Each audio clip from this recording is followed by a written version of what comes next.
Introduction. In this book, Goblet of the Truth, the true prophet of the new time, Billy Edward Albert Meyer, known as Beam, is once again providing the human beings of Earth, as well as extraterrestrial races and peoples, with a very significant work of truly universal uniqueness. Originally, he had intended to undertake this eminent and highly expressive transcription in the year 2017. However, for important health reasons, he was induced to set down this extremely valuable written bequest, indeed one that is steeped in history at an earlier stage. The first lines originated on Sunday, August 19, 2007. After only 5 months and 17 days of intensive work, he completed the task on Tuesday, February 5, 2008. In the course of these 171 days, concealed from our hectic and restless planet, and in the seclusion of the Semyazi Silver Star Center at Hintermadrudi, and during many nights, an epical manuscript comprising 264 pages was created. This work, being only a provisional conclusion of Billy's untiring work, is in its bound form structured as a long series of highly instructive pearls of evolutive shine which have been penned by his hand to date, and which form the psyche and the consciousness. The very short time taken to complete the book even surprised his extraterrestrial friends, since they had themselves expected the completion to require several years. The tome comprises a total of 28 chapters. Similarly to the Ohm book, 1988, the structure is based on chapters as well as numbered verses and employs a similar linguistic mode of expression. By the power of his consciousness-based ability, his extraordinary skills, and his in-depth knowledge, Beam called up the first 14 chapters from terrestrial storage banks, where they have been stored for millennia in the form of a symbolic picture language. What this amounts to is the original teaching of Nocademian, billions of years old, that has been taught on this planet Earth and spread by his 6 subsequent proclaimers from Enoch to Muhammad in various genuine explanations and in accordance with the understanding of their particular epoch. By name, the following listed prophets have been involved. 1. Enoch, February 3rd, 9308 BCE to January 1st, 8942 BC. 2. Elijah, February 5th, 891 BCE to June 4th, 780 BCE. 3. Isaiah, February 7th, 772 BCE to May 5th, 690 BCE. 4. Jeremiah, February 9th, 662 BCE to September 3rd, 580 BCE. 5. Emmanuel, February 3rd, 02 BCE to May 9th, 111 C, as well as 6. Muhammad, February 19, 571 CE to June 8, 632 C. The 6 named proclaimers of the spiritual teaching stood in direct succession to one another in the prophet line, and therefore represent a continuous rebirth of the spirit form. The important task rested on every single one of them to announce the original teaching of Nocademian to the earthly humankind of their particular time and life epoch, delivering it to posterity according to their best ability and capability. Like the prophet of the new time, they were also supported and accompanied in their mission and task by advisors and teachers of extraterrestrial origin. Due to the continuously changing perceptive faculty of human beings, as well as a consciousness that has continuously developed higher over the course of the millennia, the more developed rational and cognitive thinking, as well as the grown cognitive capabilities, the teaching of creational laws and recommendations had to be adapted by the prophets again and again to the new evolutive conditions and taught accordingly.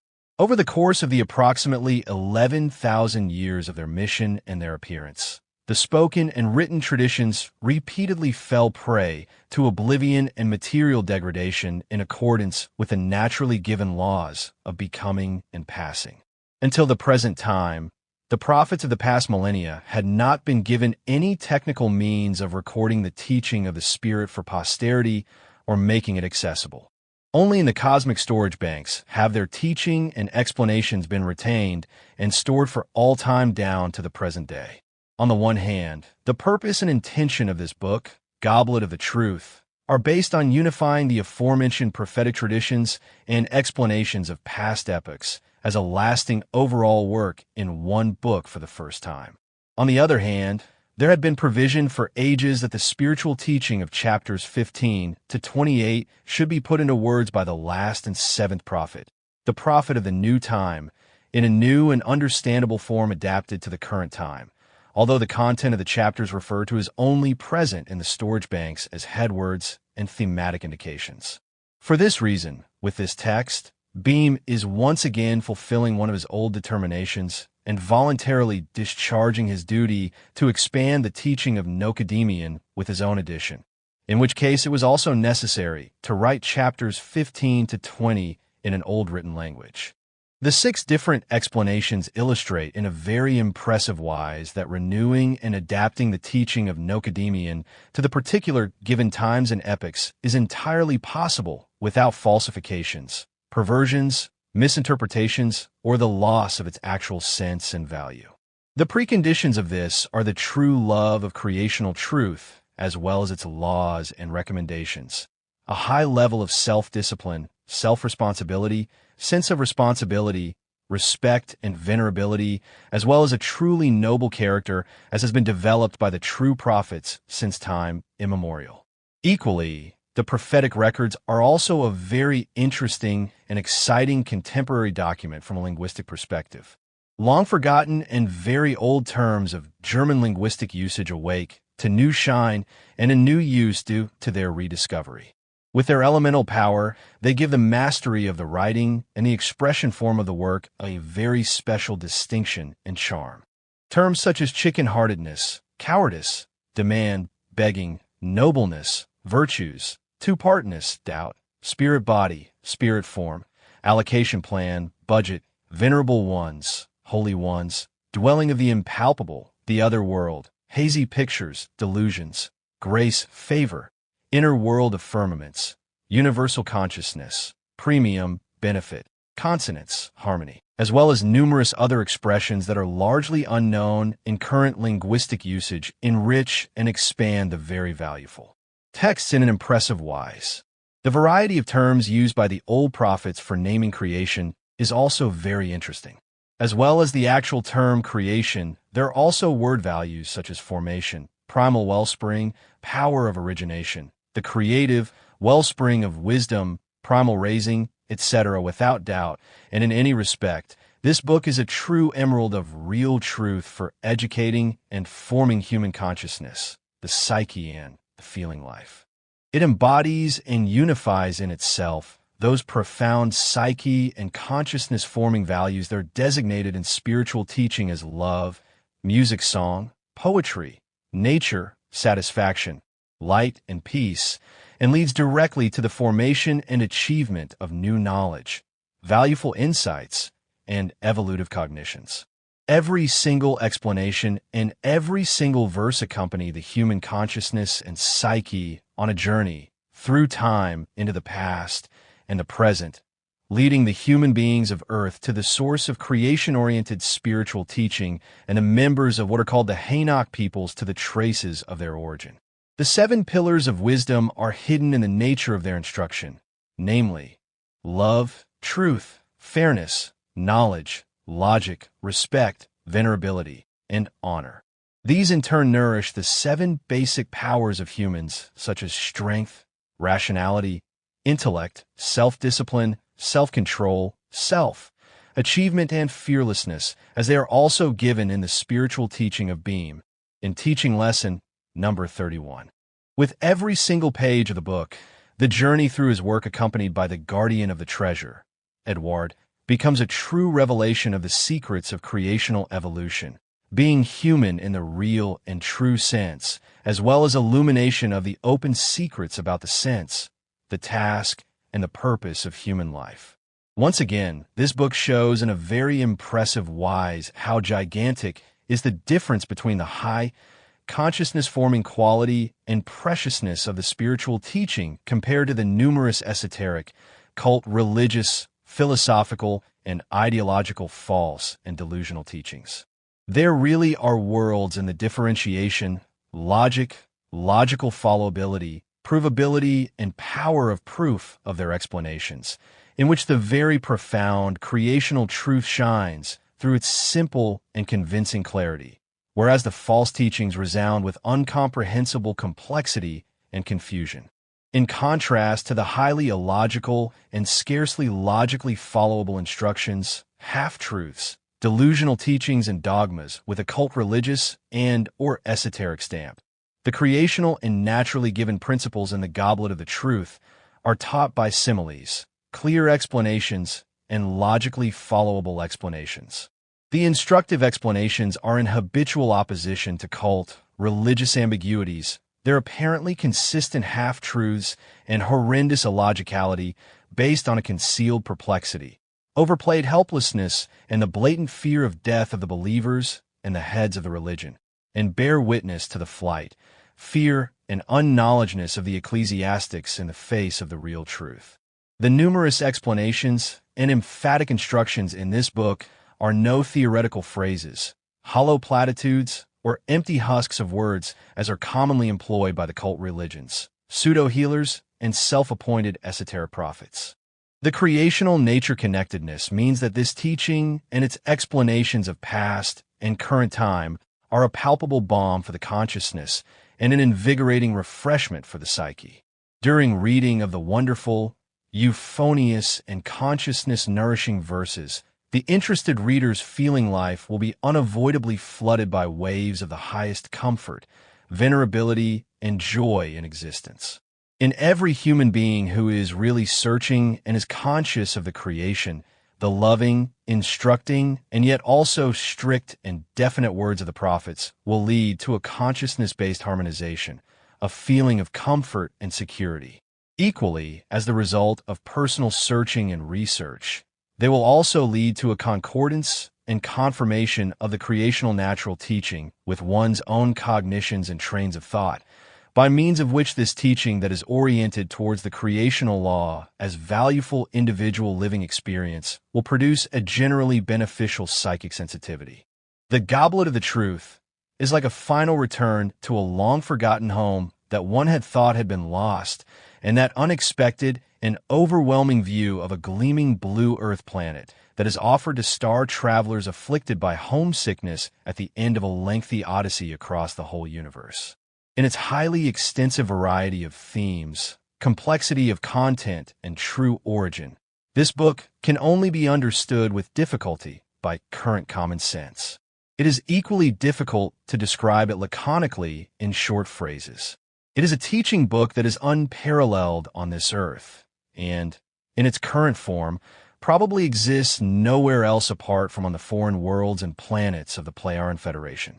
In other words, on those worlds, which have had knowledge about the creational instruction of Nocademian and keep the treasures of his teaching for millennia in their archives and records. The Goblet of the Truth describes the human being as a link between the fine fluidal and the coarse material worlds. Numerous creational laws and recommendations, as well as guidelines and advice on all possible areas of the human beings of Earth that are practical for life, are explained in their original form. For those human beings who have not yet found or sparked in themselves the fire of the connectedness to the true creational laws and principles, it might be that the explanations will appear antiquated in their form of linguistic expression and their instructions. However, the prophetic explanations are of contemporary currency and astonishing timelessness in their millennia-old form. It is also interesting that, even millennia ago, the evil Ausartungen and dangerous consciousness enslavement of modern cult religions have been described and warnings issued against their consciousness and psyche-destroying powers and effects. Equally, the earlier prophets spoke about the problem of overpopulation even millennia ago. By far the majority of the instructions is dedicated to humanity, interpersonal relationships, respect and dealings with one another, consideration and the equality of man and woman. Marriage, intimate and platonic friendships, forms of relationship between members of the same sex and opposite sexes, as well as human sexuality, separations and divorce are explained, as are enmities, punishments, killing and Ausartung, or the issues surrounding the death penalty, etc. of equal extent. There are numerous instructions relating to the creational sense of the life, evolutive tasks, as well as the importance of personal searching, researching, and learning. Based on the foundation of creational natural principles, laws, and recommendations.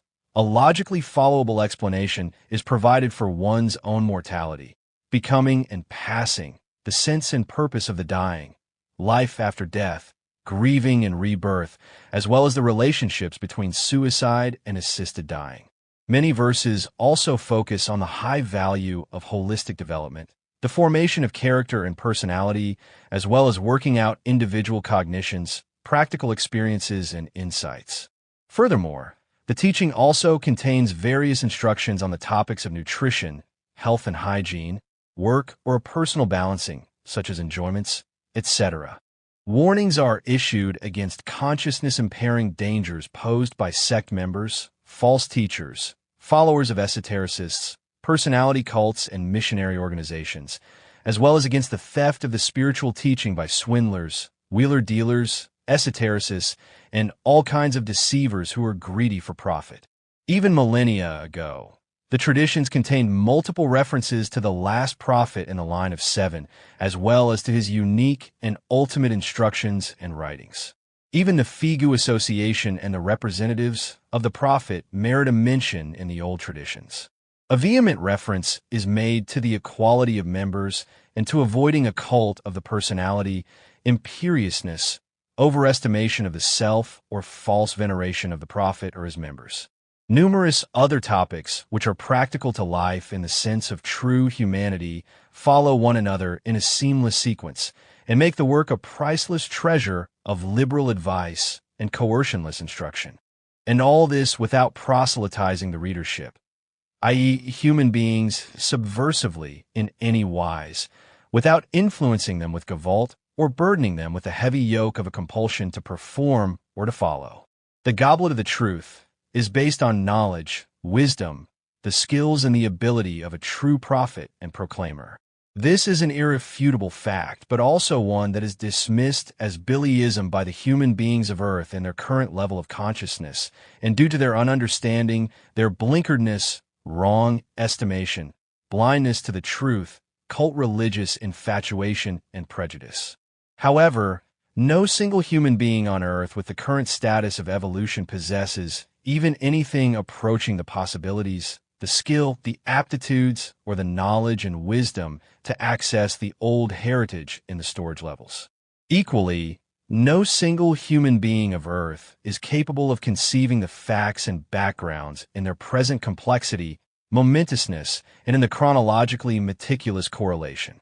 Quite obviously, this transcription is not the work of a vivid, deceptive imagination or a deliberate delusion based on any licentiousness of character. In fact, and in truth, it is part of the life's work of a human being with extraordinary capabilities, a truly prophetic mission and unique task, as well as a real ability to access sources of the cosmic storage levels that are unknown to and concealed from the human beings of Earth. Once again, the validity and authenticity of Edward Albert Meyer, the simple cobbler's son, are revealed in the truthfully texts of this true proclaimer and prophet of the new time, named Billy and Beam, who performs inestimable services for terrestrial humankind of the new time as well as for extraterrestrial peoples. However, the numerous contradictions, antagonisms, and superficiality in human materialistic thought are very pronounced in this world, just as is the consciousness-based blindness, as well as the ununderstanding for creational interrelations and the real truth. Human beings of Earth have specialized in keeping their eyes and senses firmly shut to the creational laws and recommendations, guidelines, and principles. They talk about environmental protection and natural laws. They search for their peace and quiet in the seclusion of the mountains, lakes, and unspoiled nature. They nourish and delight their senses, psyche, and feelings in the image and the trappings of the natural beauty of flowers, plants, animals, and landscapes. Nevertheless, they are forgetting to look into their actual inner nature and into their primal powers that are binding even for human beings, as they also forget to adapt their own behavior to these principles. They wish to recognize their own existence as a part of nature and surround themselves with natural glory, caring for gardens, parks, and setting up natural parks. Nevertheless, they constantly try to move outside of nature's laws and recommendations, attempting to control them with Goblet. Down to the present day, the human beings of Earth have not learned to be a true part of the creation and its laws, principles, and recommendations. Even the smallest stone does not fall unnoticed to the bottom of the lakes, ponds, or streams, and it is indeed registered by their waters. However, even the last prophet of the one line stands as a lonely voice in the overpopulated desert, in the midst of human beings, and so far he has been scarcely heeded. This has happened in spite of him lingering for 7 decades since 1937. Amidst what are now, 2008, 7.5 billion human beings of Earth, and it has not been seldom for him to make himself talked about. Without being aware of the momentousness of the magnificent location of HEREIN that is steeped in history, the human beings of Earth have been going about their daily work in its close vicinity. They love, learn, and work. They are born and die without really having got to grips with this wonderful place and its open secrets. Even from the depths of space, extraterrestrial human beings from the most distant worlds and planets visit and search out this unique source and the hoard of knowledge, wisdom, and spiritual teaching. But the human beings in the immediate vicinity avoid or harm it and the prophet living there. In the middle of this wonderfully beautiful small country, and in the immediate vicinity of small towns, villages, and hamlets, there are things and events happening that are really unimaginable for many human beings of Earth. However, this fact had already been predicted by the prophet Enoch millennia ago, who also indicated that the prophet of the new time, the guardian of the treasure, would start his great mission in the land of peace, named Elvet, by instructing and teaching human beings in small groups. His birth on February 3rd, 1937 in Bulak, Switzerland, initiated a major change in the Earth's history, although one that has gone largely unnoticed by earthly humankind. The silent revolution of the truth had begun. However, with wise foresight and recognition of events in the new time, the old prophets handed down the following in the Goblet of the Truth, chapter 2, verse 137. There were many proclaimers, prophets, who in truth brought the teaching of the truth, the teaching of the Spirit, the teaching of the life, and representatives followed in their footsteps who explained evidence, signs, proofs of the truth of the prophets, and bore witness to their truthfulness. But you did not want to listen to them, neither to the prophets nor to the representatives. So, every time that a herald of the truth teaching comes to you, which is something you yourselves do not wish for, do you want to be arrogant and continue to insult the proclaimers, prophets, their representatives, and the other heralds of the teaching of the truth, calling them liars, treating them as deceivers, and strike them dead? This verse describes a profound and yet very sad truth that is scarcely understood by anyone better than by those stalwart, industrious, and indomitable human beings who live and work at the place of the truth in the valley of the horseshoe, in association with the prophet. They are the witnesses of manifold unfair treatment and defamations by the irrational ones, the misguided ones, and the undiscerning ones against the true prophet. However, those human beings have learned from his example how to live with irrationality and not to despair in the face of illogicality, unfounded attacks, evil assumptions, and the ununderstanding shown by humankind. In the seclusion of the Toss Valley in the Zürcher Oberland, which is accessible to anyone, fabulous and futuristic events truly characterize the everyday life of the members of the FIGU Association, free community of interest for the border and spiritual sciences and ufological studies. Namely, the real meetings of the prophet beam with extraterrestrial human beings, as well as the origination of a unique and priceless teaching. This fact alone will be entirely beyond the power of imagination of the majority of the human beings of this planet for many centuries. On Saturday, February 9th, 2008, at 7:45 p.m., I was given the signal honor at the request of Billy and Ta to write an introduction to this unique work, the Goblet of the Truth.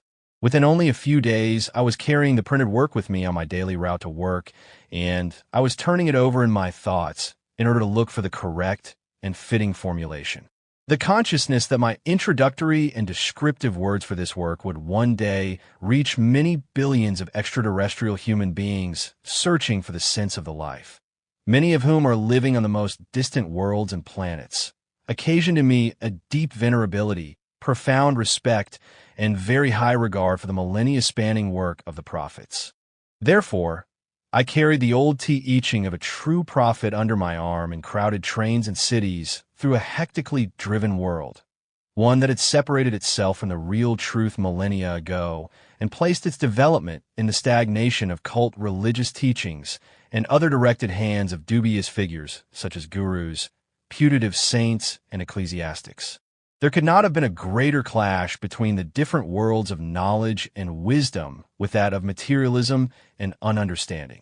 Immersed in their everyday problems, focused on the demands of their job as well as their striving for money, enjoyments, entertainment, or what they would call a good career, human beings crossed the ways of the spiritual teaching.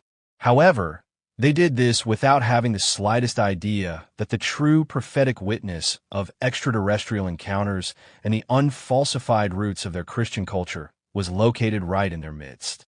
The contradictions between the hustle and bustle and the wisdom and knowledge in the goblet of the truth were so close in those everyday moments, and yet centuries and even worlds apart from one another. Like an undiscovered seed, the teaching slumbered in my bag. However, with the millennia-old destiny of only fully unfolding over the course of coming centuries in order to become a great wave of instruction, as is described in the Goblet of the Truth. Paradoxically, a unique teaching of the life has been written down on our small planet, which will be carried into the depths of space during coming centuries and will be taught and applied on numerous distant planets before one day finding consideration and recognition on its actual originating planet. Unfortunately, the content of the following verse in this book will prove well-founded for a long time to come. Goblet of the Truth, Chapter 2, Verse 97.